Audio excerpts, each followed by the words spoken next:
Well, the CPA that currently runs our books is not here today. Okay. But the primary driver is the fact that we have grown. We've doubled in size in the last year, and we're continuing to grow at a very high rate. And we're also adding services that we have not provided before, which is more of a consultancy type business, where historically we've always had our employees billed to one project. Well, Okay. in the consultancy division, they'll be billing to multiple projects. Okay. And QuickBooks is just not quite as advanced as we need for our accounting needs right now. Okay. So there are going to be some great things going forward, like a certified purchasing system, things like that QuickBooks just isn't able to do. Gotcha. Okay. So is the plan to kind of continue to use the CPA firm to run the back office, or are you planning to? No. Yeah. We are bringing all the accounting in-house. The only thing that he will do, the third-party CPA, is manage cash flow and pay bills. So all of we're looking for an accountant / controller that has NAV experience right now. Okay. We're finding those are highly sought after people. Right. So we don't have any hot leads right this minute, but we're going to be managing this in-house. Okay. So where is that position going to be located?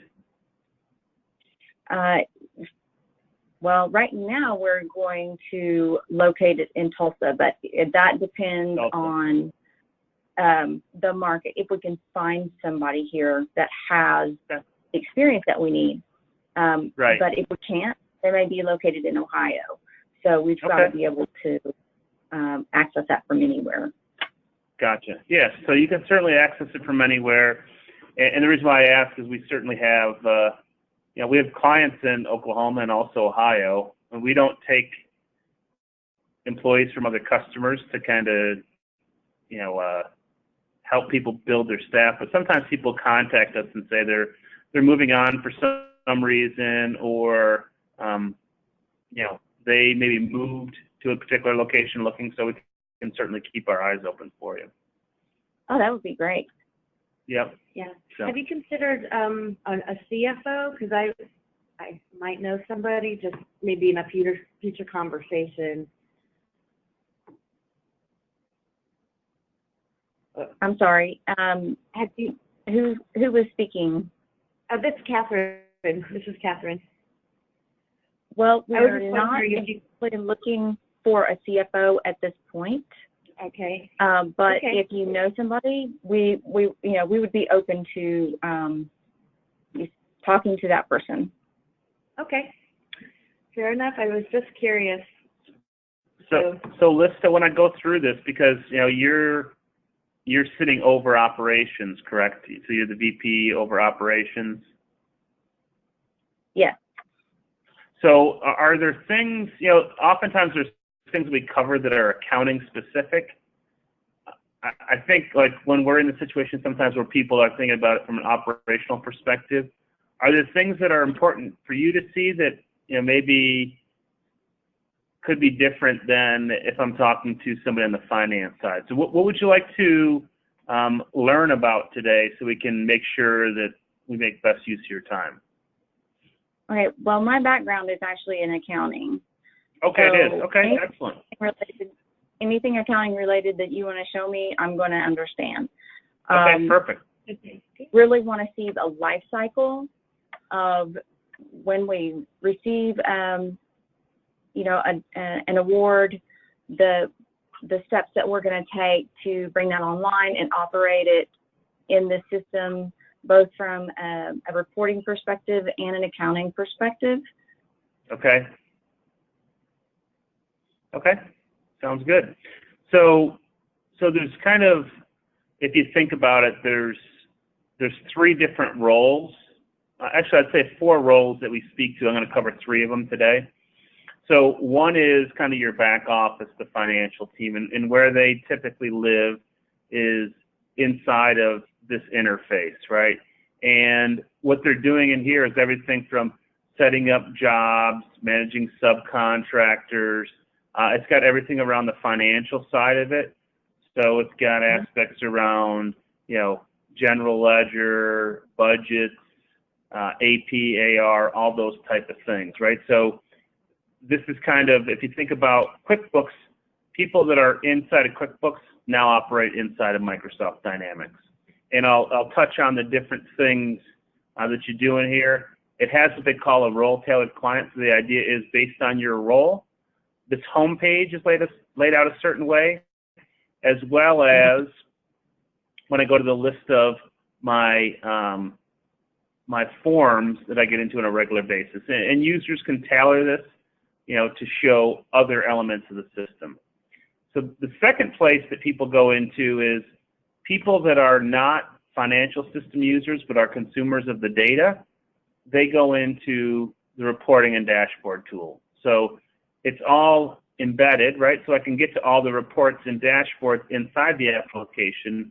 But how this is a little bit different is that if you have a user that is not a financial user and you don't want them in the financial system at all, they can get to those reports and dashboards just from a browser. I don't ever log into the financial system. I'm just getting into certain dashboards and reports that are made available to me with security access that controls that. So on the finance side, these are maybe things that you're interested in. So everything from, I'm seeing details on revenue trend, right? So it's showing me a trend of revenue across periods. You can also have this be by division. So as you guys expand, you've got your consulting division. You can see how does consulting compare to the base business, actual versus budget. When you get into cost type work, one of the things that you're going to be interested in is managing your indirect rates. So this is going to show you on a monthly basis what your rate trends are. So where are my rates trending over time? And then I think Catherine mentioned one of the things that is of interest to you, or that I guess the CPA firm does, is on the cash side, doing cash flow projection. So this has a couple different things. One is it has a cash flow management tool, as well as cash flow reporting. So this is kind of showing me a view of how cash is trending over time, seeing your cash balance as well as AR and AP as you go through each month. These all have drill up and drill down. So if I want to look at it from a quarterly view or an annual view, I can do those kind of things. So these are like just sample reports and dashboards that are made available to you. You guys can add to it, and there's all sorts of other ones inside the application. So there's a set of financial views, a set of project views. So everything from corporate analysis, so showing you by customer, revenue amounts, what percent of your total pie by customer. If I pick a particular customer, it shows me what projects you're performing for that customer and where. You've got a lot of T&M work, so on the T&M side, one of the things that's nice that it does is that you're seeing by person what's been billed in a chart form, in a grid form, and then this is just showing me by labor category code. And if I pick a labor category code, so if I pick this developer, it's saying that there's a certain amount of unposted billing. So these are, when people record their time against the timesheet, the system actually can give you a projection of what the planned bill amounts are before finance invoices them. So I don't know if you ever run into that question today where you're in the 15th of the month or the 20th of the month and you're trying to figure out where is this month going in terms of projected revenue. So it would give you some insight before you process timesheets, in terms of approval, processing, and labor distribution. So different project-based reports, and any of the reports can be pinned. So these reports can get pinned to a dashboard, and then that dashboard. Yeah, go ahead. On this particular reporting feature where it has the unposted billing, since we're going to be using ADP externally to process our payroll, does ADP only push data to NAV during a payroll processing, or does it communicate with time and attendance on a daily basis where when people are entering their time, it's actually pushing that time over to NAV? Yeah, so ADP doesn't have a bridge today that allows you to push real-time timesheet data back into NAV. One of the things that we did was we created this bridge that allows you to take, if you had, I know you're planning to use the NAV or the ADP timesheet, but I'll just kind of tell you the options and then explain how we can manage integration with the ADP timesheet. So this can take the time and push it into ADP. So once somebody has submitted an approved timesheet, you basically run this function, and then it'll create the file that you upload into ADP. If a company is using ADP's time and attendance, what we would do is we would need to get a file from ADP, and it's going to be at the end of the timesheet cycle, and then we could bring that in. So the idea would be it would kind of be in reverse. Instead of us processing and pushing off to ADP, we would need to get a file from ADP and then just import that time. So that's gonna delay some of the real-time functionality then. Yeah, so you lose a little bit of that. The other thing is, on the ADP side, are they tracking everything by job and by task? We track everything by job, which is our contract number, and by CLIN. If someone's assigned to a particular CLIN, that would be the equivalent of a task. But we don't have like rote report, or it's not activity based. Okay.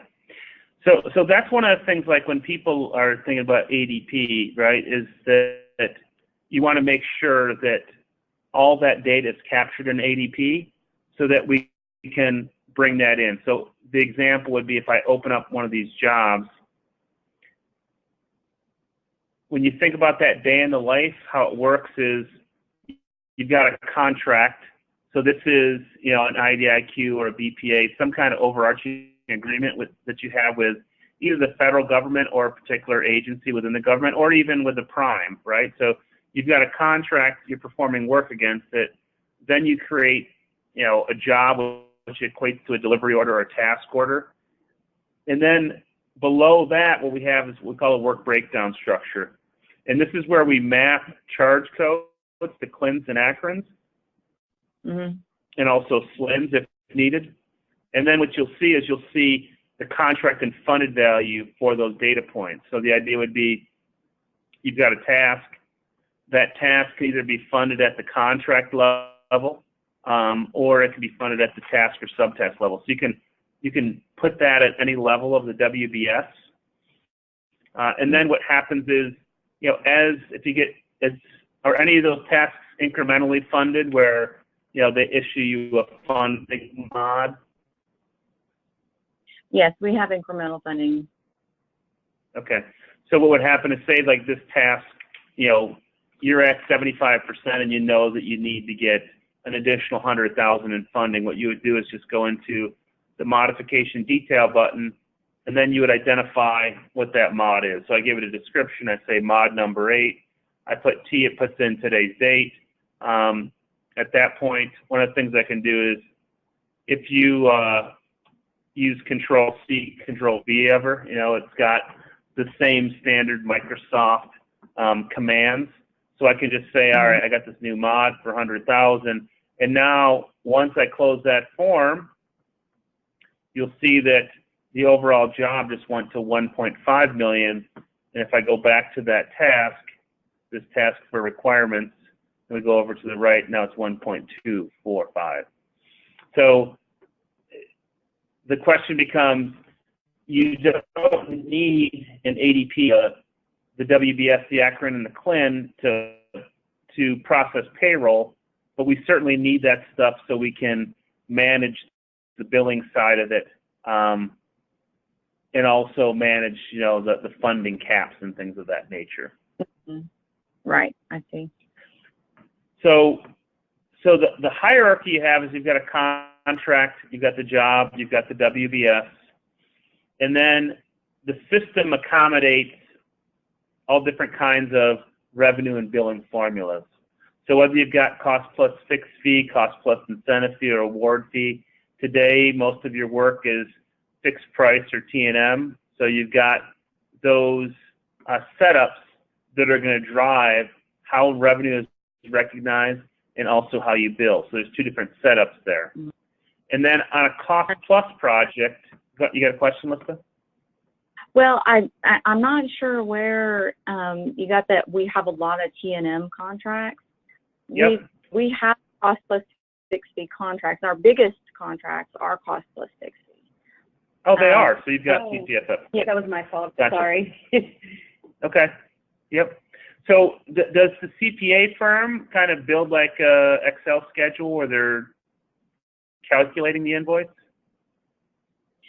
No, wait. We are calculating the invoice in the accounting department here, and then sending them for entry into QuickBooks, because QuickBooks can't use different rates, can't do a multi-layer calculation. Gotcha. Okay. All right.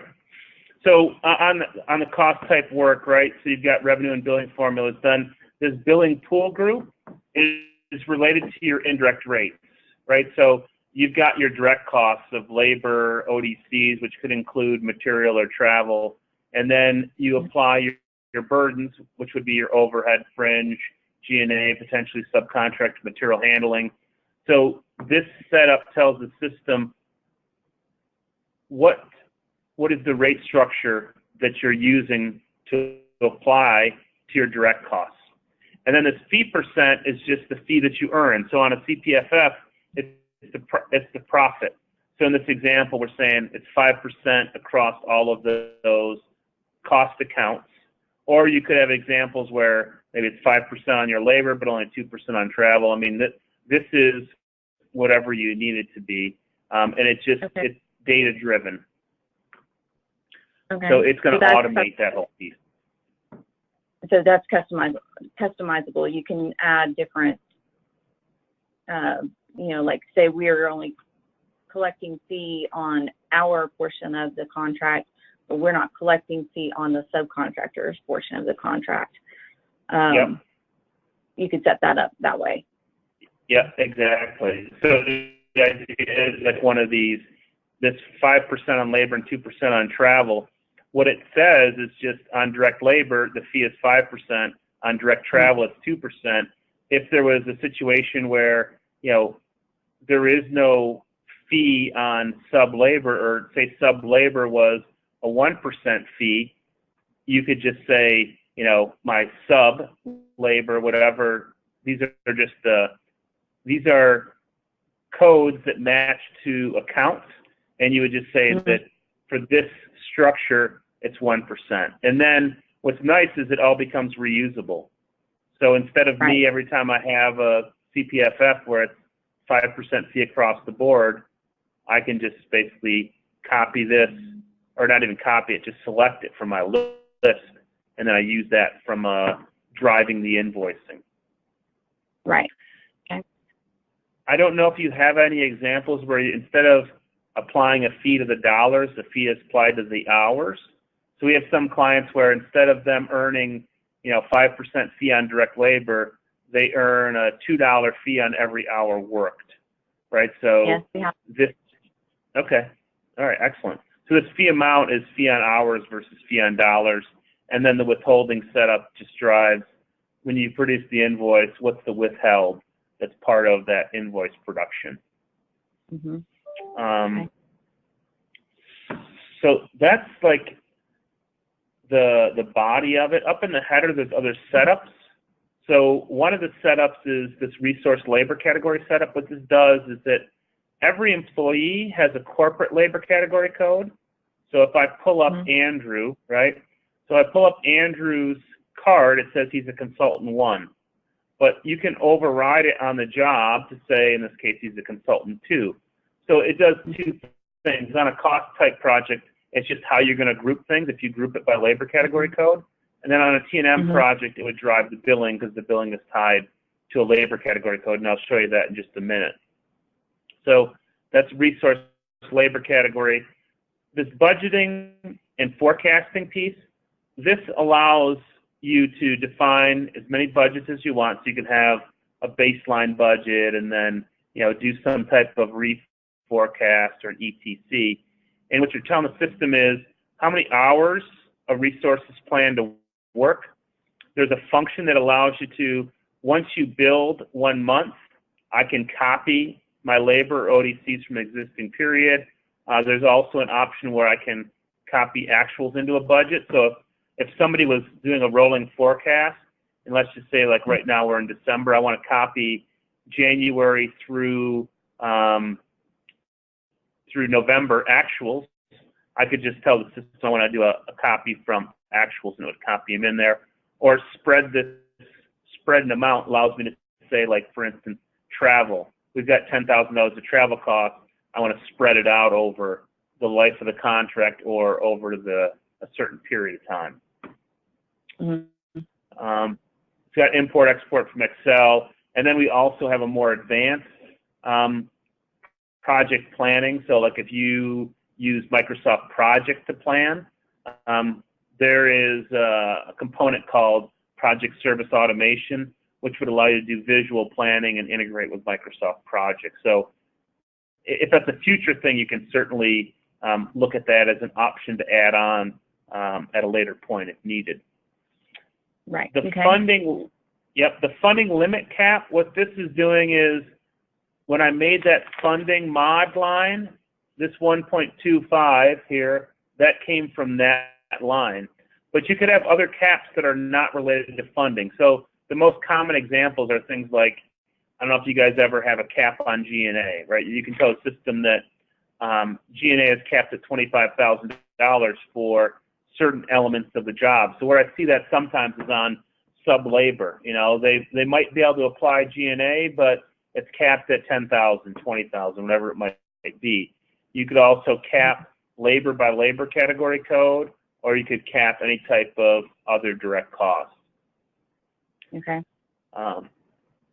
If you need to trigger alerts allows the system to send a notification that if what's been billed or what's been spent compared to what's been funded or budgeted hits a certain percentage. So billed means you've posted the invoice. Spent means you recorded that cost. So in your example of labor, are you guys a semi-monthly timesheet or a weekly or bi-weekly? We're bi-monthly. Okay, so, semi-monthly. Okay. Yeah. So, when you hit the 15th of the month, when you process labor, even though I haven't billed it yet, you've incurred the cost. So the system can actually look at what's been spent, and it can send an email, to either the PM, or you could just hand key an email address in there, and it'll send them a notification that, hey, this condition was met, and then they can actually, if they need to take some kind of action, they need to request funding from the government, or I need to look at a report to see when we're going to hit 75%, in that 60-day window. So they can certainly use that as a way to trigger additional analysis. Mm-hmm. So that's kind of like the main elements of a job setup.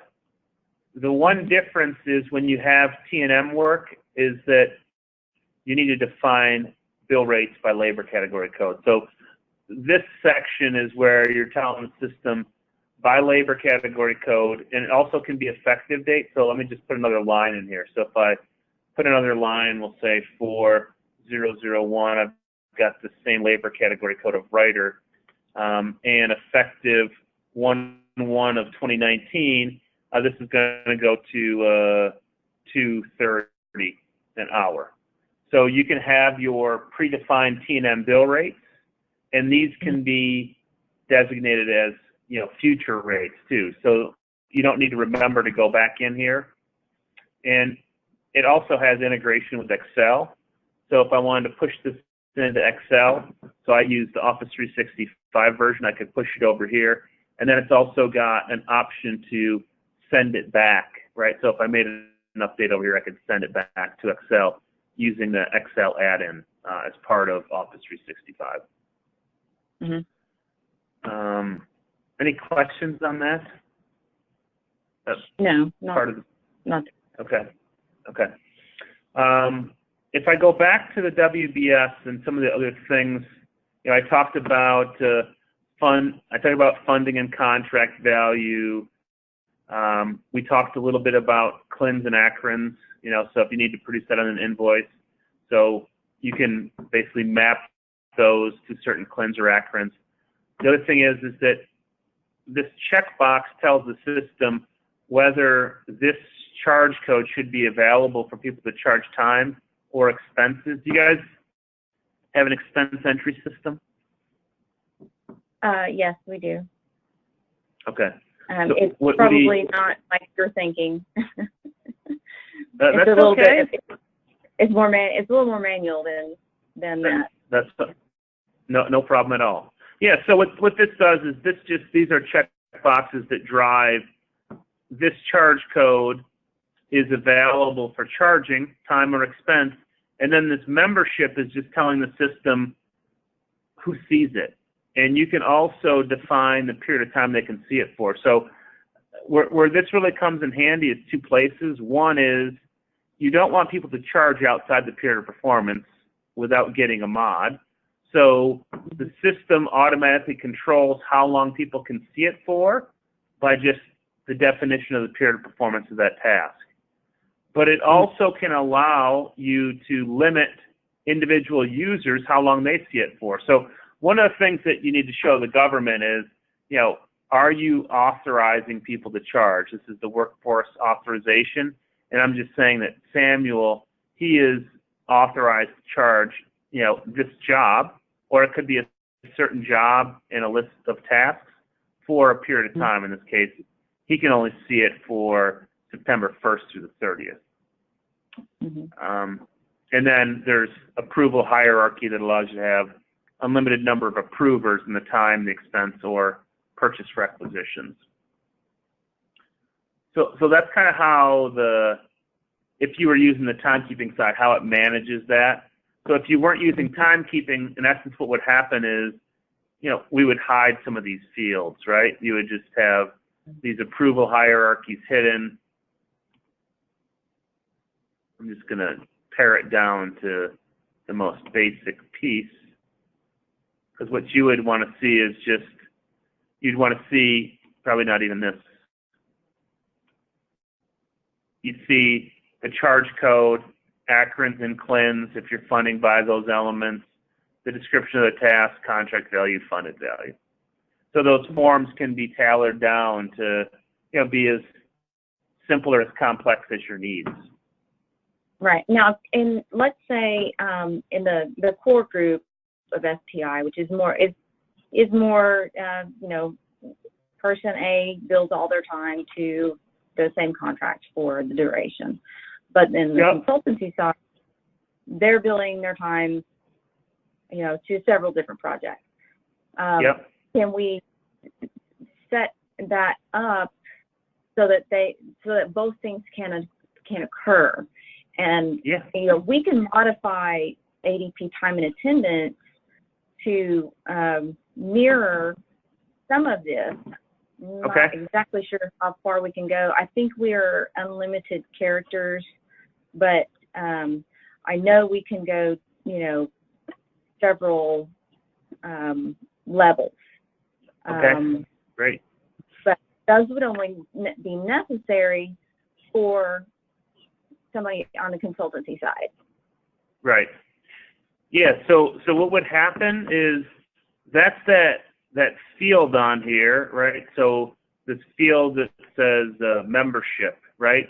So what you would end up having is that if I'm an employee that I just charge to one code, right? I have one contract I work on that all the time. What ends up happening is that person only has one charge code that's visible, right? But for the consultant group, what you'd have is you would have a charging tree that would allow them to, you would basically just assign this membership. So like say we create a membership group called consulting business. If everybody can charge to whatever code, you would just assign that membership to any job, where for the people that are just working on one job, they're just assigned to that only that one job, and maybe like also the PTO job, so they can record their PTO, and that would be it. So that, you know, I'm guessing like an ADP, I won't go through the timesheet side with us, but I'm guessing ADP has a similar concept where they just see the charge codes available to them. So what happens is there might be 30 jobs set up in the system, but if I'm a user that just has one, I would just see the one. That would be it. I couldn't charge to anything else. Right. Yep. So that's kind of the job setup. I don't know if other questions you have on that piece there. I think I have a really good understanding of that piece. Okay. For going through this, I'm trying to map in my mind where the existing pieces that we have are going to match up with what, you know, the different pieces that we're seeing here. So yeah, it's a lot of information. So how the two would come together? So on the ADP time entry side, what would need to happen is you would need to have jobs or contracts, whatever fields you use over there to set that up. And we would just need to have a structure that gives us a number for the job. You know, ours is a 20-character alphanumeric field, so as long as it's within that 20-character string. And then just a charge code, and that for us is a 60-character string. So you would need to send over the person, right? So on the resource card, so if I pull up, wrong button. So if I pull up a list of my resources, go over here to do it. We actually already have a field for the ADP number. If I can find where it is. There it is there. So this is that ADP employee number. So the kind of the 2 points of integration is we need to have the ADP employee number, and then we need to have that job task or job WBS structure. And then what would happen is when ADP's time is processed, we would just need them to provide a file, and then you would just run from the time journal, you would just run this import function that would be able to bring in that time from ADP. The only question I would have in my mind is, if we do that, then you're kind of maintaining, you know, the list of the list of ADP employees, and then you're just populating inside of Dynamics. Same thing for the job setup. So when you bring on a new employee, is it ADP push that data to NAV as well? We have an import that we could use, certainly. Yeah, there is on the resource card, there's an import that allows us to bring in a file to populate the resource record. Okay. Okay. Actually, it looks like it's export. So I think ADP, with the ADP side, it's the export. Like, so you could create the employee here, export it, and then bring it into ADP's system.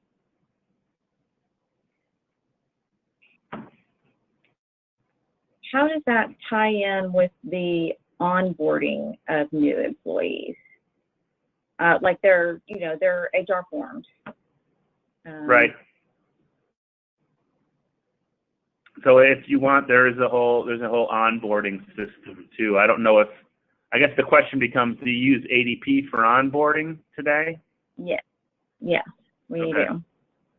All right, so probably what we're going to want to do is flip this and have ADP give us a file, and we create the resource from there.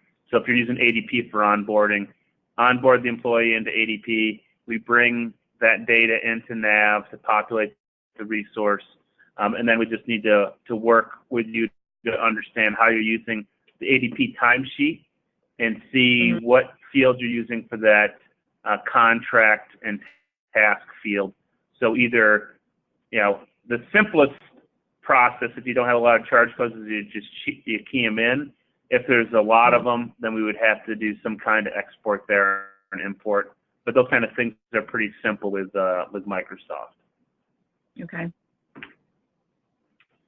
All right. So, do you have a question, Kevin? Oh, yes, I wanted to see if Alyssa wanted to see our time and expense. Sure. We might as well look at it all, because, nothing's set in stone. I know I would really have to work to get my boss to abandon ADP, because we have a significant investment in that tool. That makes sense. But it never hurts to see what your options are. Yeah. The thing would be is that you wouldn't abandon ADP. I think the thought would be we would just take the time that's collected and feed it into ADP from payroll processing. So there would be no manual entries, and it would just be a data feed to update ADP with the hours that people charge and then the pay type.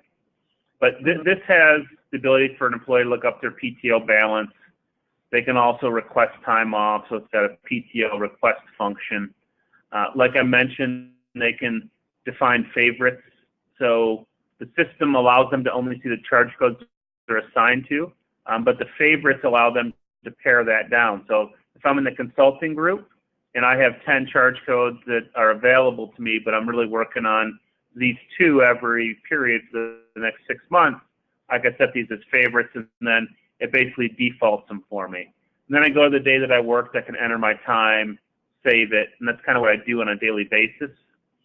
At the end of the period, I submit it, and then this is my electronic signature that is my certification that my timesheet's accurate and it's in accordance with company policy.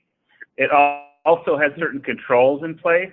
So one of the things that you're supposed to do is people aren't supposed to be able to charge time in advance. So if I try to charge time in advance on a direct charge project, you can see that it just gave me a validation error. So some of the controls that DCA looks for if you're doing defense-related work, they're built into the system. So I can charge in advance to PTO, but not to direct work. Right. Okay. In addition to doing it from a browser, I don't know if a lot of people today like to use their cell phones for everything. So there's also a cell phone interface. So you can go to the iTunes store or the Android store, and you can download the Microsoft app. And I'm just going to give you an idea of what it looks like. So for your employees, it's very simple, right? They can see their timesheet. If they had expenses, they can see their trip expenses. They can also look at their PTO, and if they're a person that approves, they can also see the documents that need to be approved. So whether it's PTO requests, expense reports, or timesheets, they can see them all right here. And then with their time, they would just go to the, drill into it. It shows what did they charge to for today. They could look at prior days. So if I look at on 12/11 Monday, I didn't charge my time, but I need to go ahead and I'm going to put 8 hours on this task for this day. I can enter that. I can also comment the stuff, and basically that's what I'm going to do. So now for the 11th, I've got 8 hours. I've worked on this task for 16 hours this period. So just a simple way for employees to be able to record time and expenses, whether it's on the phone or it's just a browser-based option where they log into a client. So are most of your employees, are they like punching in, or are they? have a punch in. Our timesheets look very similar to what you've got here. They're Okay. just laid out a little bit different, but it's basically they're just recording their time to a day on their project. Gotcha. Okay. So pretty straightforward. Has the controls in place. Also with things like there's supposed to be an audit trail. So if somebody changed their timesheet, so if I went and changed Monday from 8 hours of PTO to 4, it forces me to comment why, right? So you have to put a comment in there on why it's stored differently in the system, so I can record those hours, but it's required that I put a comment in there. So that's the time side of it. And then on the expense side of it, it's got things like a per diem wizard built into it. So if somebody created an expense report, they would just go in and say, all right, I was traveling and it was from Friday and I just got back yesterday. Put a description of what it is. So I say new client visit, click save. It creates my header for me. And then from here, there's a per diem wizard that allows me to go through and choose where I traveled to and also when I traveled. And they'll do a calculation of, how much I should be reimbursed if I'm traveling based on per diem. So similar concept, I just choose the job, choose the WBS, tell the system the type of expense, same thing with meals. And then it shows me my grid, so your meals and incidentals, if for some reason one of the meals the client provided, you could uncheck it. But this will give them the cap for lodging. They would enter that in, and then it creates the expense report for them. And if they had other expenses beyond lodging and meals and incidentals, they could record those costs. That's if you use per diem as the travel guide. Right. If you didn't, then you would just use the expense entry wizard to just record expenses. Okay, now would you also be able to upload receipts to that? Yeah. Yep. So I just hit this button for the attachments, and I would just attach receipts. Mm-hmm.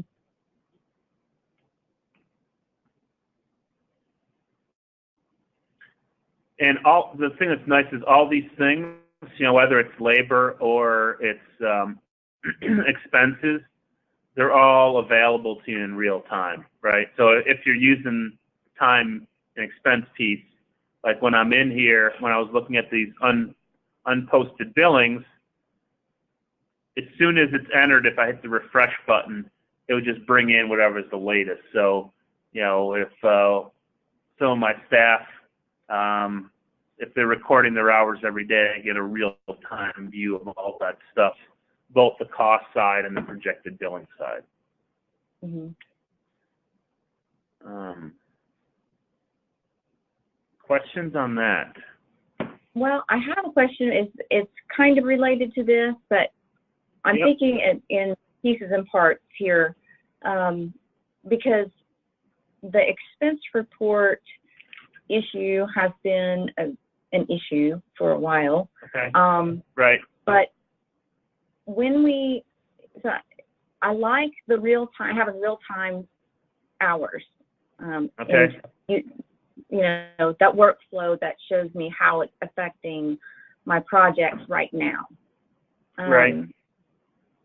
But I'm wondering if we could still use the ADP onboarding feature to push those new hires into NAV, because it's going to deliver their documents to them via ADP, Right. and then have the time collected here and have it pushed to ADP payroll. Yeah, you can certainly do that. You can do that? Yeah. Yep. Okay. Yep. I'm not sure that's necessarily the most efficient way to do it, but yeah, I mean, I think there's probably some discussion.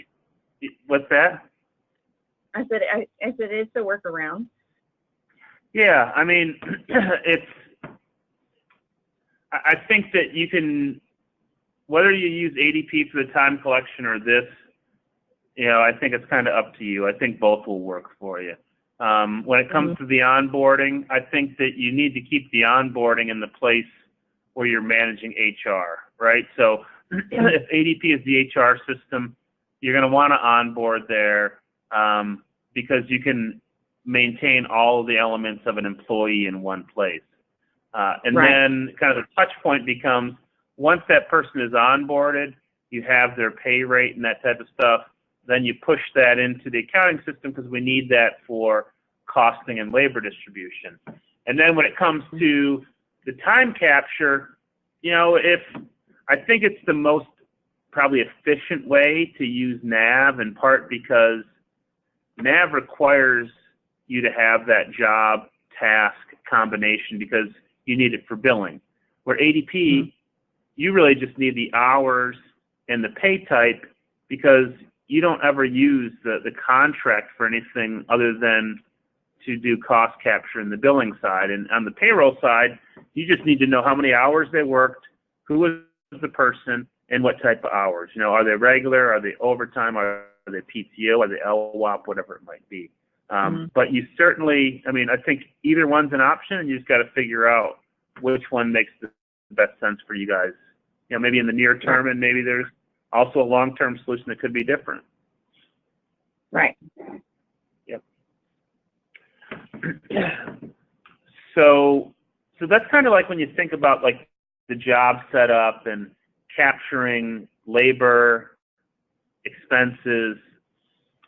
How, if you remember earlier when we were on that cost type project and we defined that indirect rate structure, where that came from is this setup here. So this cost pool setup is where you're telling the system what are your rates that you're using for allocations and invoicing.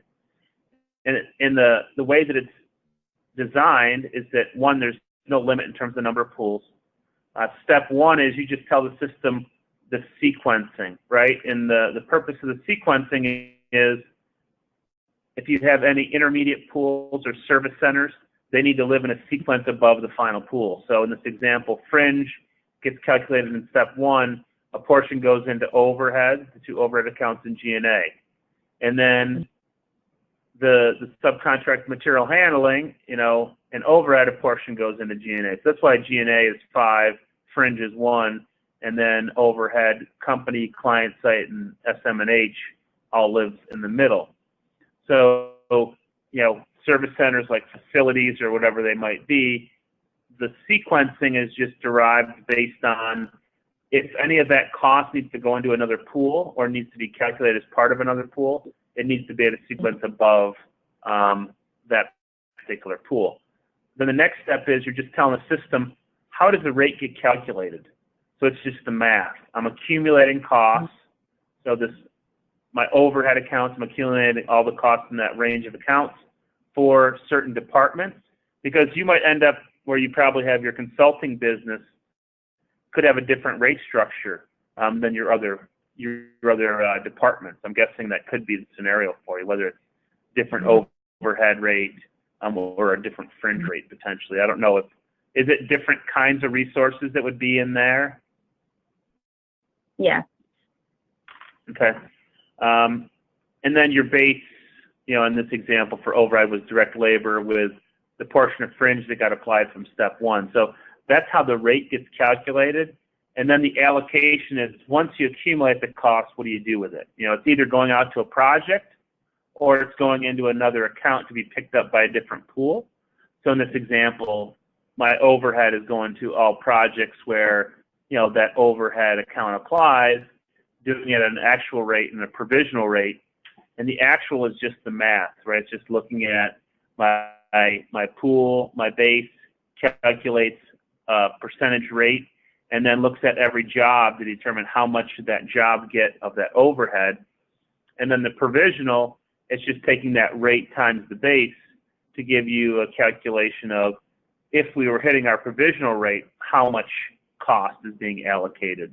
It also has a spot for final rate, so if you guys ever have a rate variance and you're either under or overbilled the government, it'll manage that rate variance for you.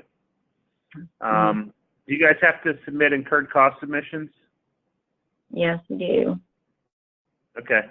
So there's an incurred cost wizard. So this allows you to create the schedules. Today it does schedules A through H. So it'll actually build those out for you. And like some of those, those dashboards in Power BI were based on these schedules. So like in this example, if I look at Schedule E, so if I go to Schedule E, claimed basis, and then let me just go to previous periods.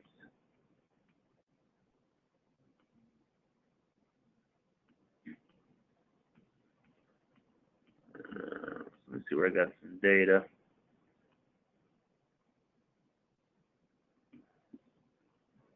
So you'll see all the detail of Schedule E, and let me just change this period to a year because we do the incurred costs for a year.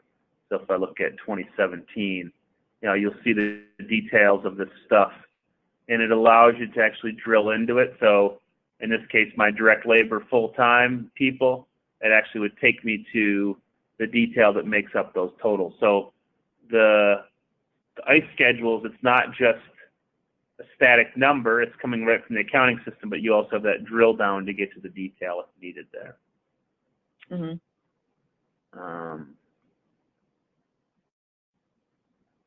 And that's kind of like the pool setup. And then the invoicing, I think, will be a big thing for you guys because I don't know how much time it takes to produce the invoices today. How many people do you have that do the invoicing? Right now we have 2. 2? Okay. So how many different contracts, how many invoices do you create a month? About 50. 50? Okay. So those 2 people are probably pretty busy is my guess. Yeah, they are. Yeah. So what this does is it takes all those setups and you're just telling the system, all right, I want to create an invoice for this job, or you can create an invoice for all the jobs, whatever it might be. You can also schedule it. And what it does, it creates we call it an invoice proposal. It's like a worksheet or a pre-invoice. And then this is where people review it. You can send it for approval. And then once it's approved, it becomes a posted invoice, right? So this is like my finalized historical invoice. Then I can pull that invoice up from here. I can send it off. I can print preview it. You can also print it off on a government form. So we've got 1034 and 1035. So those are your government forms, DD250. So you can print it and you can save the way you want to print it, right? So it's saying last option used and filtered. So I can define how I want to print this thing. So it could be category group just means type of expense, direct labor, sub-labor, consultant labor, ODCs, travel, whatever your category groups are. Category group plus labor type, it splits my direct labor from sub-labor, and then cost plus fee, it'll just roll your indirect costs into the direct section. And then the summarize option is regarding your labor. So do you summarize labor by person or by labor category code? And then you can roll it up to different levels or subtotal it by task, print the CLIN, all those different things. And then when I send it off, I can send it off to PDF, Word, Excel, like I mentioned, I can email it. And then this would just create that document for you. So this would be, your invoice showing you labor category code, current period data, inception and date data, ODCs, burdens that were applied, the fee that you earned, withholding, total for the invoice. And then I could print that same invoice in a different way. So if I wanted to print it this time and said, show it by resource versus labor category code, and send it off to PDF again, and then what you'll see is now it's got the person's name with their labor category code in there. So you can decide by job, how you want that format to be. So, trying to drive automation make it easy for people. I don't have to remember how the thing needs to be displayed. And then I always have access to that historical document right here as needed. All right. That's some high, that's kind of like the process. I don't know if you want me to go into any of the financial reports or AP or AR. I'll kind of stop here and just see kind of areas that you would like to explore.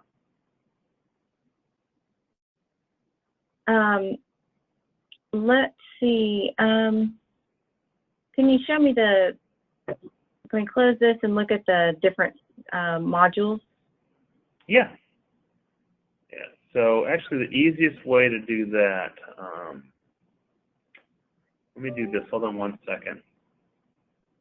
I've got like a little visualization that'll help you to see the modules in an easy format.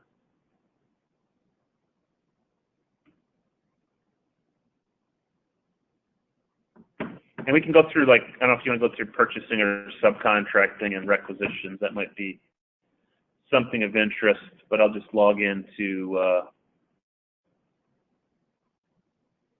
the full client. This kind of gives you a good idea of the different modules. Mm-hmm. Yeah, that's what I was looking for, is the overview of the whole thing. Yeah.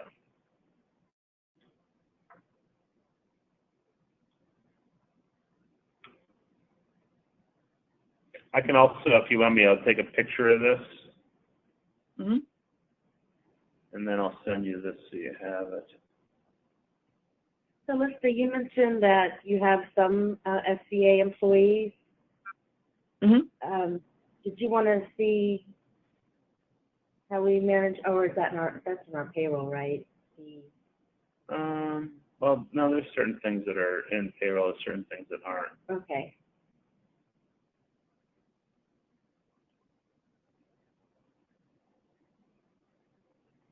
Yeah, I was thinking of the wage determination. Right. That's in our payroll, right? No, that's you don't need to use payroll to use that. Okay.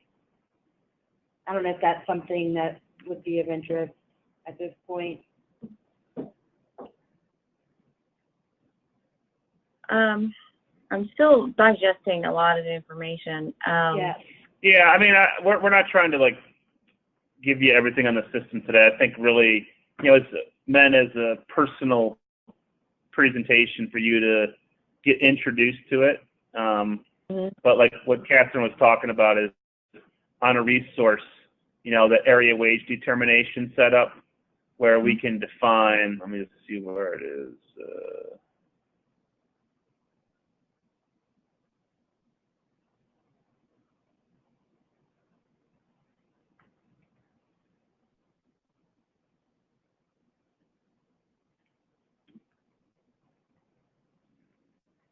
Let's see what the form is called.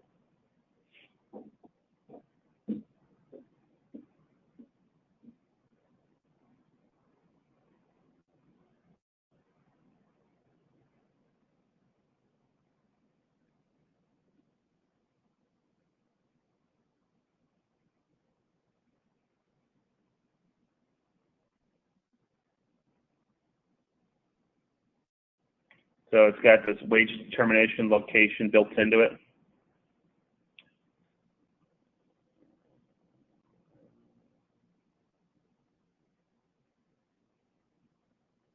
Not seeing it. Yeah, I remember it was a checkbox, right? No, it's a location. Oh, okay. So what it is that, here, I'll just do it this way. It's the easiest way for me to. So basically you can define, I don't know how many locations you guys are working in from an AWD perspective, but it allows you to define, I know this New York City one is set up. I guess not. Oh, I'm in the wrong company. Hold on one second. Let me log into,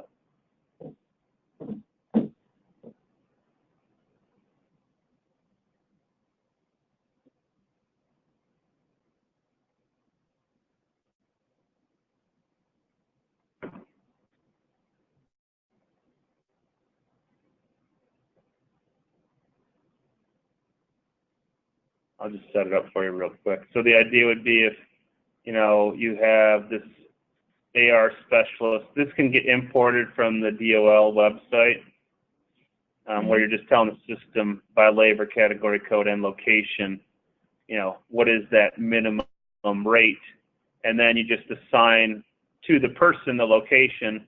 The labor category code comes from the job setup, and then we have an override at the job level in case the person worked at more than one location. But this is what we tell the system. Yeah, Carter Williams, he's located in NYC. You know, that's his wage determination location, and then his labor category code would drive, you know, that billing and costing setup for the AWD. Okay. How many locations are you guys in where it has area wage determination? Is that a lot of the business, or what? No, we have very few wage determined people. We just have maybe a handful of people that are wage determined. But Gotcha. you never know. You never know, because we bid on all kinds of stuff. Yeah. So you just never I'm getting ready to bid a job that's probably got 20 wage determined people on it. So Gotcha. Okay. yeah, and that will be bringing on Yeah. 20 wage determined people. I guess it's good to know that it's there if you need it. So. Mm-hmm.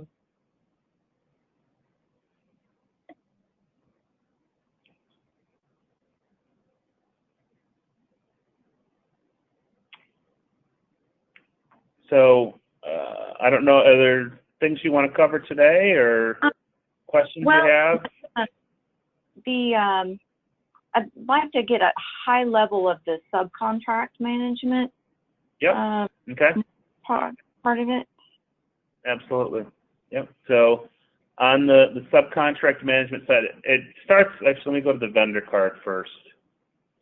So it all starts with obviously a vendor, and some of the things that you can manage regarding the vendor is from a SBA reporting. I don't know if you do any SBA reporting, but you can identify whether they're small, large, foreign-owned, not-for-profit, identify their disadvantaged classification, and then what happens is when you have sub work, let me go to this one because I've got more than one cost element. So you just create a subcontract agreement. You can send this thing for approval. So I don't, like, do you guys have an approval process if anyone wants to use a subcontractor? Does that need approval, or how do you guys do that today? Well, it's pretty manual. Okay.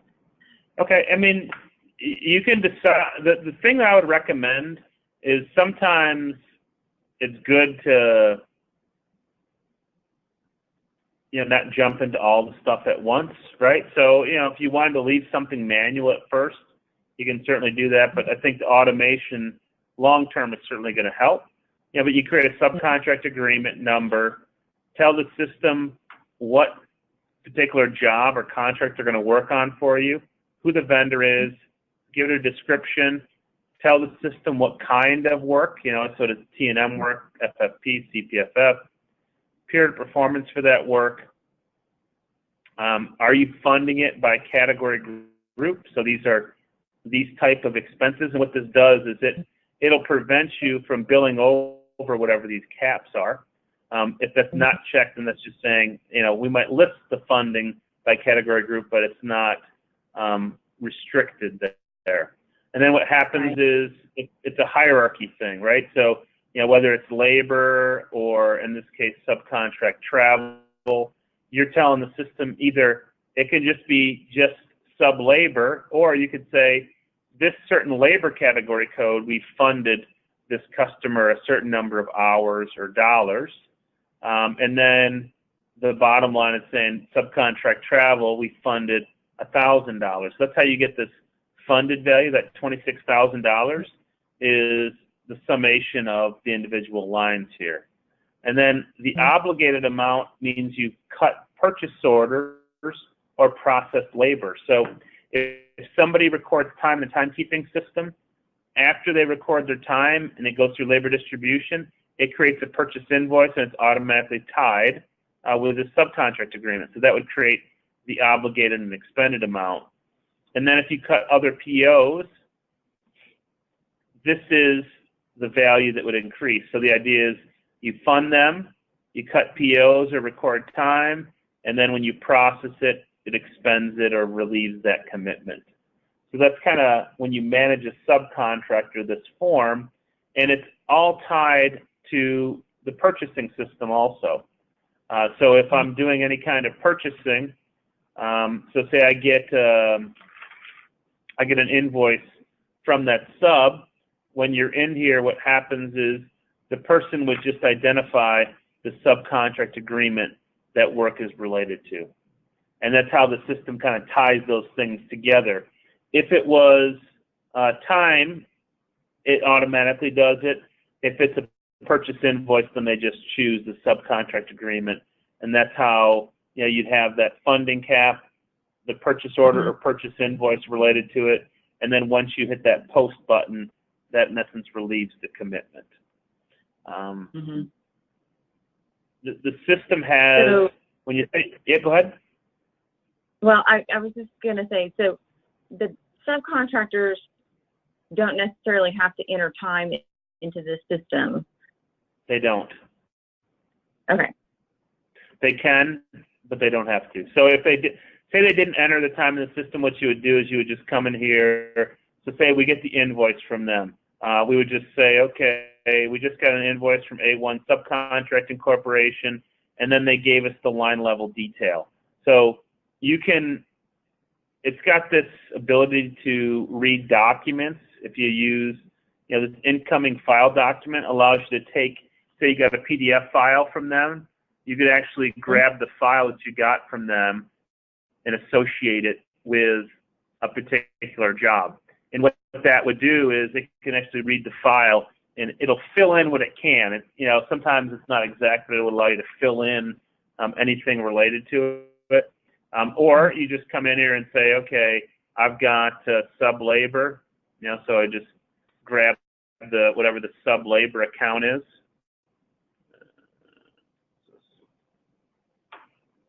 Tell the system, here it's for this job, it's for this WBS code. This job category name allows me to tell the system that maybe it was for a certain labor category code. Okay, this is saying that job doesn't have developed for one labor category code attached to it. And then I could grab the subcontract agreement. If it was a particular person, so I don't know if you ever have, you know, you want to show on your invoice who the actual subcontractor was, you could pick that, also tell it the timesheet date, and then just put in the quantity, and then this would be details about what they're charging you. So they're charging us $100 an hour for that particular, that person on that date. Okay.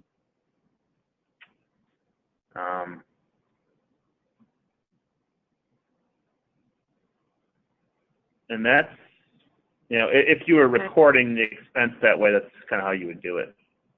Okay. I'm processing a lot of information. I wanted to kind of ask Andrea if she had any questions that she wanted to ask. Sure. One of the questions I had was on the WBS portion of the charge number. Can it only be a 2-level, or can it be 3 levels? It can be up to, I think it's 12 levels, right? So like if I had another level, so what I would do is I just hit add here. So now let's go level 3, you know, if I needed to have level 4. So this is a 60 character field. So right now that's using 3, 4, 5, 6, 7, 8, 9, 10, 11, 12. So I've got 4 levels with 12 characters. So, I mean, not that you want to create you know, a 20 level WBS, but you certainly could. Okay. All right. Yep.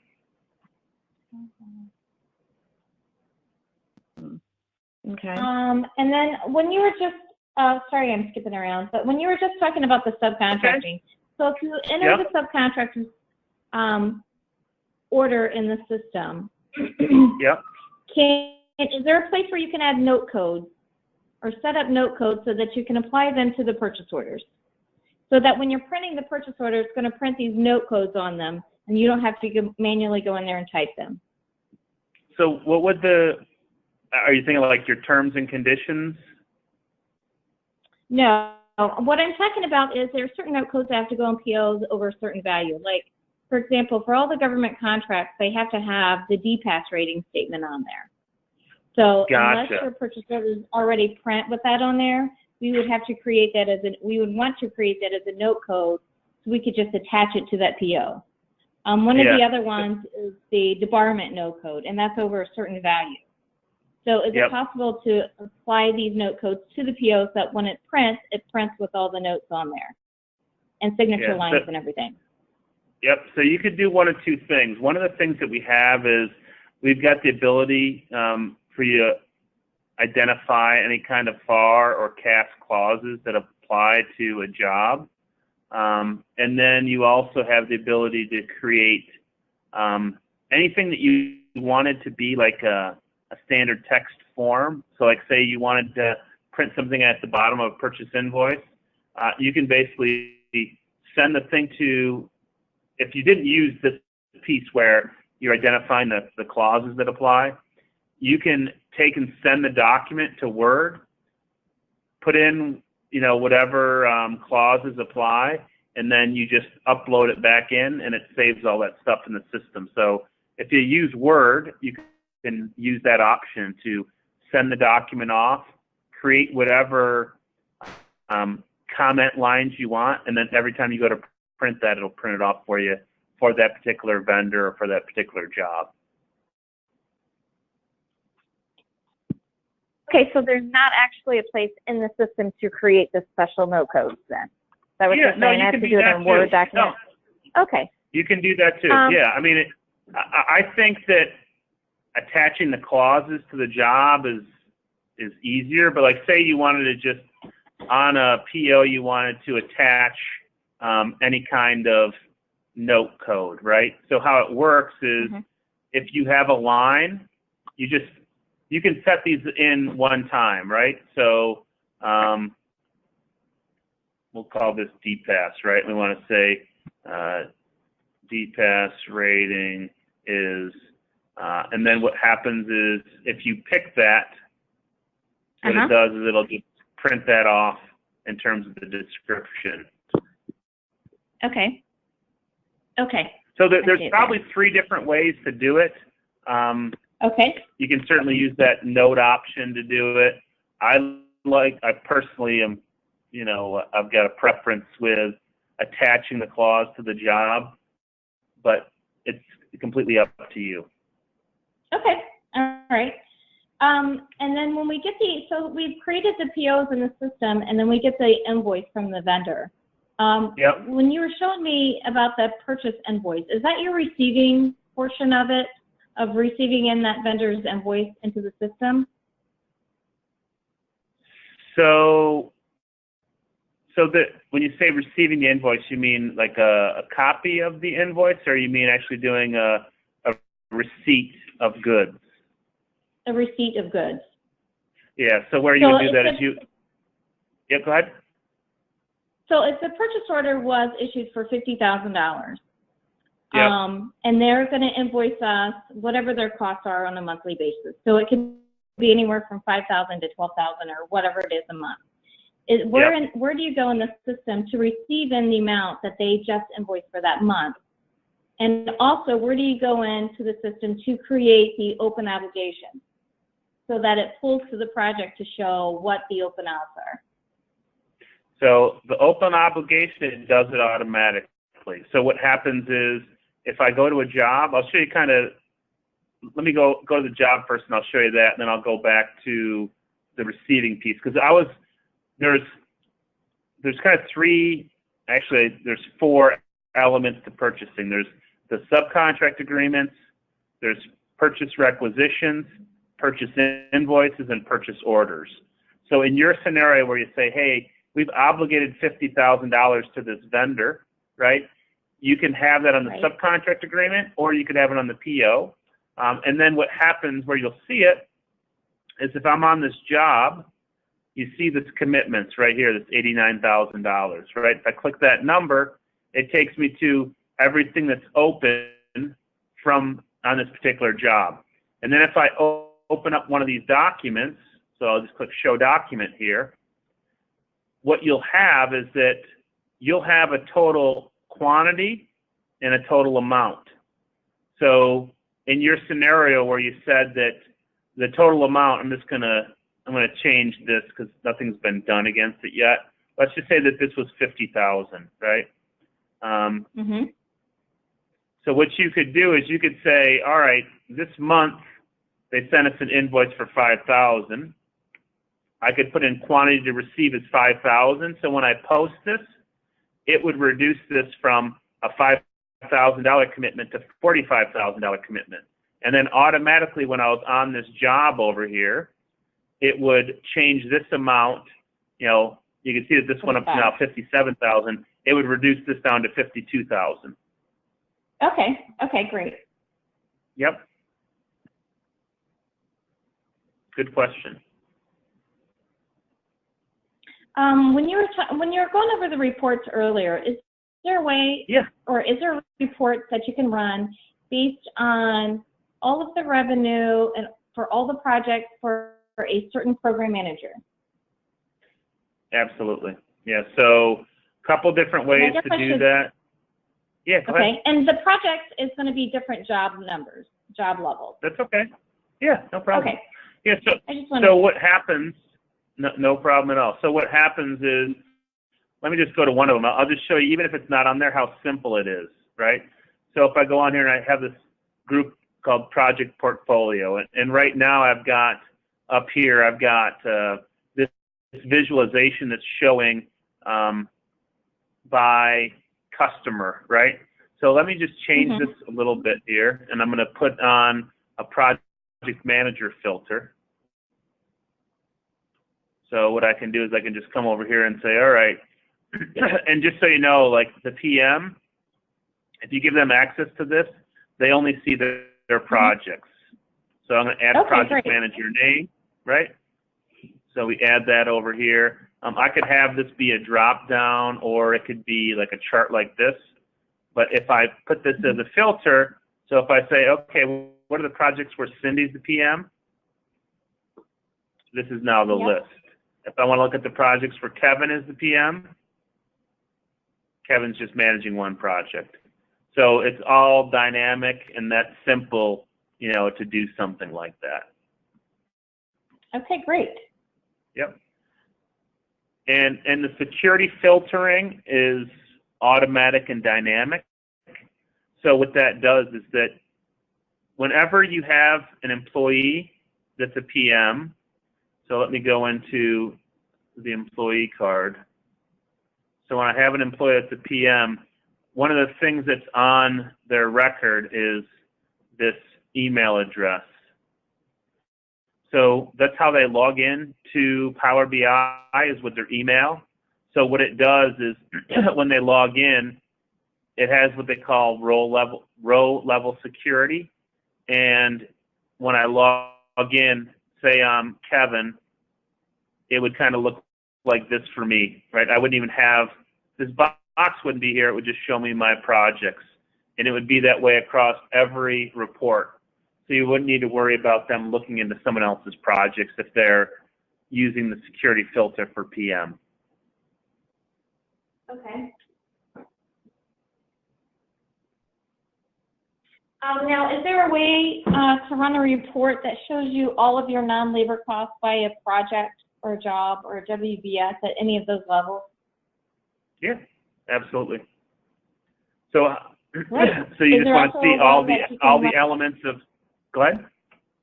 Is there also a report where you can run a list of everyone who's charged to your project, job, or WBS, which any of those levels, and it'll give you the name of the person charging and the number of hours for this period, and contract to date and year to date and all that? Is there also one of those? So let me just see if. So you want to see the name of the person, contract to date, period to date. So like if that was in here and I think that time, if it's a time detail or, so basically this is showing unposted hours, billed hours, bill amount. Like say you want to take this thing and I can basically copy this, and this has, if you want to see like the WBS as one of the elements, I'll just show you how you can, we probably have something like that, but I'll just show you how easy it is. So what is it that you wanted to see again? Can you just repeat it, please? So it would be a report, and it would Yep. show you, like you could run it at the job level, and it would list Yep. all the employees and the number of hours that they charged for that period. Okay. It would, So you could get costs if you wanted costs, but they're mostly concerned about the hours. A couple Okay. of people would want to see the costs associated with the hours, but okay. that would be it. No All right. So revenue. they want to see. Okay. So they want to see by employee the hours. And do you want to see the tasks that they charge to, or just you want to know by job what they charge to? Yeah, so I want to be able to run it by task or to run it by job, Okay. by WBS or job, at any of those levels. Okay. So this is showing me the hours by person, and then what you can do is you can go ahead and you can have these filters on here where I could say, all right, I want to see by job. So we'll grab the job description.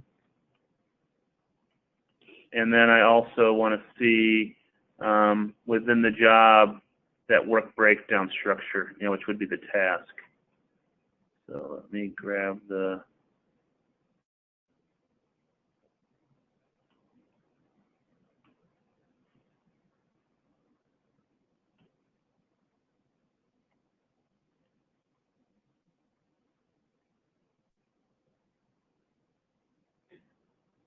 So actually an easier way might be this. Let me just do it this way.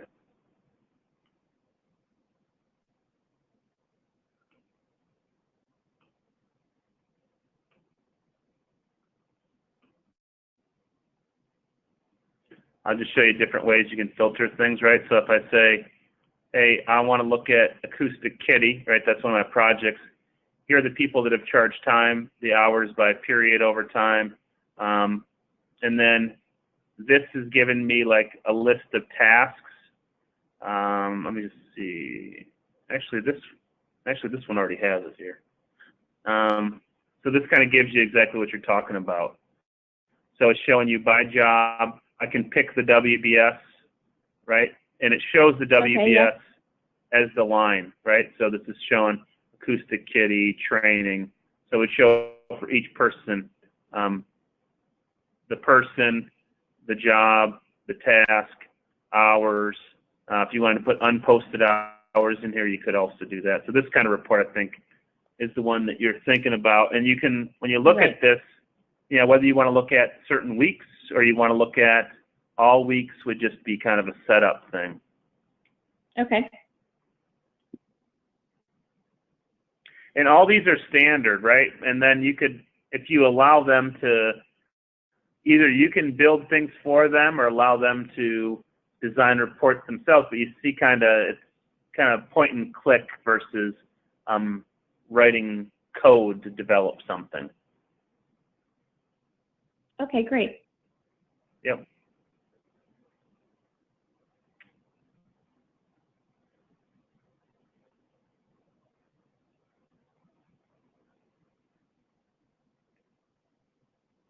Other questions that you ladies have today?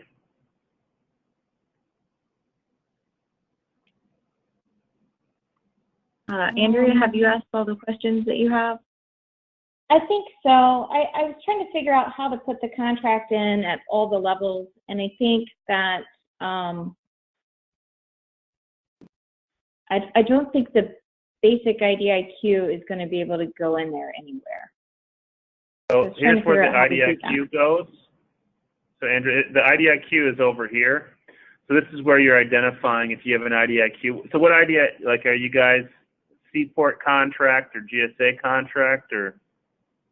No, it was the BAA contract. So here's the scenario. There's a BAA IDIQ that's awarded, and it has a period of performance, and it has a ceiling value. And then we have task orders that are awarded against it. And those task orders have an overall period of performance and an overall ceiling. And then within the task orders have CLINs, multiple CLINs, and those individual CLINs are where the ceiling and the funding and individual period of performances are located. And then farther down, so after the CLIN, so those three levels are contractual, and then you talk to your program manager and say, okay, how many projects do you need set up, and how many tasks do you need against your project? So what I'm looking at is like a 5-level reporting period. But to me, I can only see 4 levels in this project set up. So here's the way it works, right? So this is your VA contract, right? So we didn't go into this form, but this is the contract card, right? This is your IDIQ. Okay. And then from there, you've got the job, right? So the job has an overall period of performance. That's right here. Correct. And then below the job, right, this WBS, this is the structure that is the 60-character field. So like if you remember right here, this right here, down here is 1, 2, 3, 4 levels, right? So I can have a structure that allows me to, track things at a detailed level, but, the funding could be at level 2. So like in this example right here, right, I've got this fixed price delivery order. So this could have funding right here. So if I go into my modification, so say I say this is initial funding.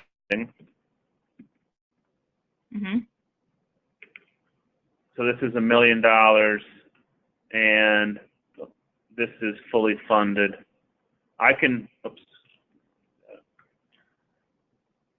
So I can put the ceiling and funding at that one WBS level. You can put it at any level. Okay. All right. Okay. Yeah. So I could have funded this. So this sub task, this could have the funding here, right? So you could have the example where this is funded for $10,000 here, but let's just change this and say that there is no funding at this level here. It's just the contract value. So I fund at the top level. So let me go back in. So you see that $1 million funded at, the contract is above this, the job is above this, and then I've got this 004 level, $1 million, and then I funded this task here for $10,000. So we have clients that have 7-level WBS or more. So I think it shouldn't be a problem to manage that VA contract for you. Okay, and then can I put the revenue formula at the WBS level? Like where do I tell it? Because I could have multiple CLINs that are different types. I could have a T&M CLIN, I could have a CPFS CLIN, I can have a firm fixed price CLIN. All in the same task order, all in the same IDIQ contract. Okay. So I put I can tell the revenue where to calculate and how to calculate. So when you're in the task detail screen, this is where I'm telling it, all right, this is a firm fixed price task, my billing formula, revenue formula, whatever that might be. So each task can be of its own type. So this is a fixed price CLIN, and then maybe this one here is a T&M. Okay, great.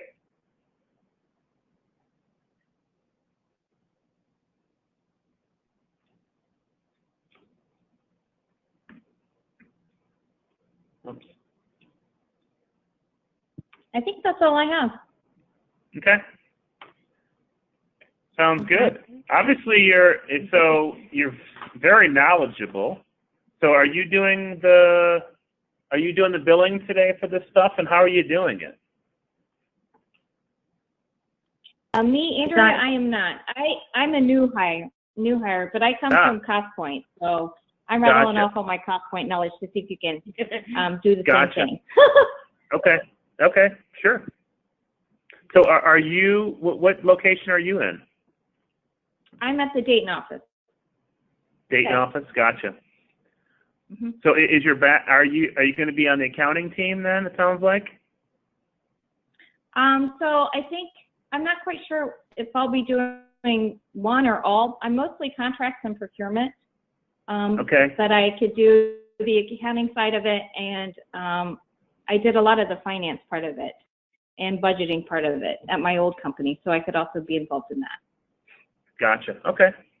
Well, certainly we have people that know Dell Tech, GCS, and Cost Point well. So if you have some questions about, okay, this is how I did something at Cost Point, if you've got some questions there, certainly let us know. Okay, great. I will. Okay, great. So, Lista, what does the timeline look like in terms of making a decision? I know you have to float it up. Just so Well, we have we're looking at next year. So we would like to go live July 1, 2018. Okay. But we don't know, and this is one of the things that Chuck wanted me to ask is, what's the process to engage your consultants to migrate QuickBooks from NAV, or QuickBooks to NAV, and how long does that take typically, and what modules you would recommend. And then, of course, I mean, there's a bajillion questions that we will have to answer to transfer this data that we have forever from QuickBooks to NAV. Because do you typically do all of like a historical import? Because I really don't want to have two systems. Like when I need to go back and look at, say, DCAA is about 5 years behind on their audits, and they want to come in here and they want to look at 2013. I don't want to have two systems and say, well, for 2013, I'll have to go back and find my QuickBooks file and run all of these reports based on what was in QuickBooks in 2013. Obviously, if that's not an option, then we find a workaround, but that would be the preference, would be to have all the historical data migrated over. That was kind of a string of questions. Okay. Okay, I mean, we can go into that now, or we can wait until we do the demonstration with Chuck and get into that. I have some visuals that will help, answer those types of questions. Yeah. I thought we were recording this so that he could see what we talked about. Did we not do that? I did do that, yes. Okay, because he's going to want to look at what we looked at, and he has been looking at different videos and doing some research on his own about this product. So, his questions were, we're primarily a services company. Right now, we aren't producing any product or maintaining an inventory, but we may grow that direction in the near future. And so what modules would you recommend for the beginning, and, how hard is it to add modules later? Or is that necessary? What was that part, Lista? Well, I was going to say, I don't know if it's even necessary to add an inventory module at this point. We didn't even look at inventory. Right. Yeah. I mean, there is no effort to add modules. I mean, they're all built into it. So it's not like you added and integrated. It's all just there. And then the question is, do you need to set it up? Do you need to train people on it? Do you need to, do any testing?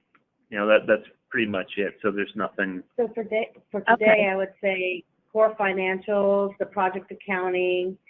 I guess for now we're going to stay with ADP's time collection, but that can change. And if that changes, then that would be part of the implementation. And then later, as you grow into, if you grow into the need for inventory, like Paul said, it would just be a matter of setting it up. The module's already there. Okay, so it would just be like, just be like turning it on. Yeah. Setting it up. Okay. Yep. So typical implementation takes 4 months. So Okay. we're looking at like maybe making a decision by the end of February, and then we do the kickoff meeting March, and then requirements April, May, June, July. You don't count, if they're talking about July 1, Mm-hmm. you got to not count July, right? And then you've got I to, just didn't count. you've got to give yourself, you got to give yourself some time to transition, would be the only thing I'd say. So 4 to 5 months. Yeah, I think if you said 4.5 months, I think that's So decision by the end of February, right. I think would be a good timeline. And then throughout the implementation, there's training. There's 7 training classes. Okay. Yeah. And so just talking about training, and let's say, because the idea is evolving into having the project managers be able to log into the system and see their project. You know, either run their own reports or have reports that are already set up for them so that they can view when they log in, kind of like a dashboard, which is what you've shown us. So would the training involve all of those PMs? Would that be 2 trainings? You know,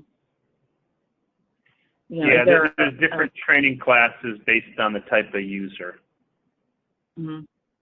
So there would be training around core accounting, and there's different classes depending on if you're a person that's AP, AR, you know, does billing, job setup, whatever it might be. And then you would have separate classes around, from a project management perspective, you know, that the dashboards and reports that are available, how they work. You guys need to make some decisions around, do you allow people to, you know, create views, or are they strictly view only? You know, they can't change the way that the report is laid out. So there'll be some decisions you'd make on your part there too. Mm-hmm. And so are the separate trainings, are they included in the implementation? Yeah. Yep. And I can send you a list of those classes. Since we're talking about it, it'll be helpful for you to see what they actually are. Okay. Yeah, that would be helpful. And then I would like to kind of circle back to the data migration for a moment and have you kind of walk me through that process a little bit. Flip back to my PowerPoint and look at that last slide that I have in there.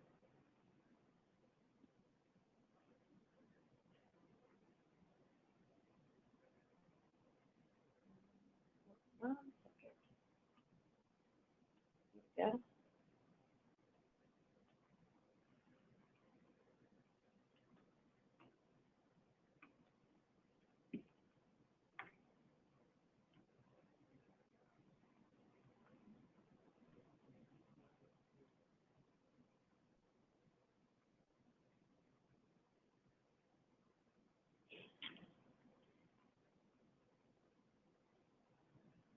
All right, with that, Andrea, this is a mock-up I did for another customer. They signed their agreement here in December, and this is what their timeline looked like. But changing the dates, like let's say we move this back, if you sign with us by the end of February, for the next 4.5 months, these are the steps that you can anticipate. So once the agreement is signed, I schedule a kickoff meeting to introduce you to your PVBS implementation team that involves a senior project manager, an executive sponsor. It would be one of the owners of PVBS involved, and functional consultant and a regular consultant as well.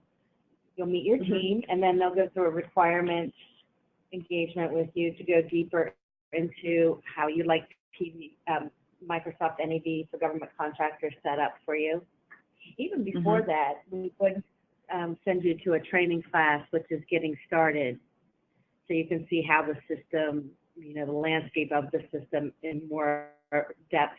And then we get to the requirements training and the requirements session, so you guys are on the same page, you know how NAV works.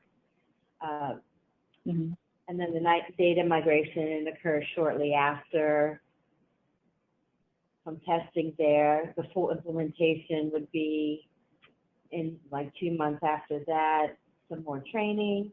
And then the month before you go live, there would be the installation, the walkthrough, the final testing, then the go live. And then after you go live, your PVBS implementation team stays with you for 45 extra days to make sure that your first payroll cycle, the first invoicing cycle, the first month ending reporting goes well for you. And then once you sign off that everything works the way you want it to, and then we transition you over to the support desk. And that's when you and the team can call and, ask some basic questions as you're getting started. Okay. And so as far as the actual migration of the data from QuickBooks to NAV,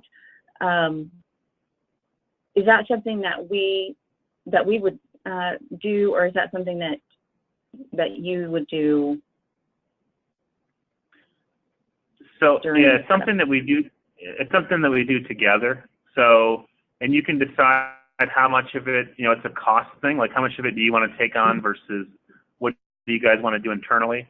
So the migration process, it uses Excel as an intermediate step where you can, Microsoft's got these uploads from Excel and we've got them pre-built for all the key data elements.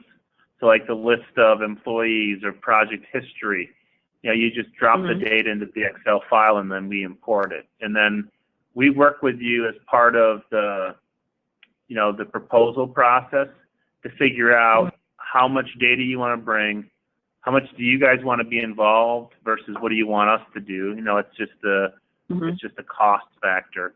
And then from there we finalize the estimate based on the number of years, the level of detail, and what you'd like us to take on versus what you guys would like to do. Okay. All right. That's what I wanted to know. Okay. Yeah. I think we've addressed everything that we needed to at this point. Now it just, we have to, obviously we'll have to have some meetings and some discussions internally and make the decision of, when we want to pull the trigger. Okay. And I just mentioned some discounts here in December. I don't know if that's a little bit too aggressive for for the middle of December, but I did pass that on. You never know. I really think, I really think it's going to come down to how comfortable he feels after we've talked to you and picked it apart as much as we could. Okay. To see how it's going to work, and then he's pretty close to being ready to make a decision. So he could actually make that decision in December. I just can't guarantee it. I mean, I understand. Yeah. So in the meantime, I'll send you the recording. It's going to be a pretty big file, so I might have to put it on a thumb drive and Federal Express it to you, or I can put it on the note and send the link from OneNote over to you. If you got, you guys are using Office 365. So that might work. You can upload it to OneDrive. It might be the fastest way to probably push it around. Yeah. Okay. All right. Okay. All right. Great. Let's go. Thanks, Lista. Thanks, Andrew. We appreciate your time today. I'm sure you'll think of some stuff afterwards. Feel free to reach out to us, and happy to answer any questions you might have. So. Okay, great. Thanks, guys. Thank you very much. All right.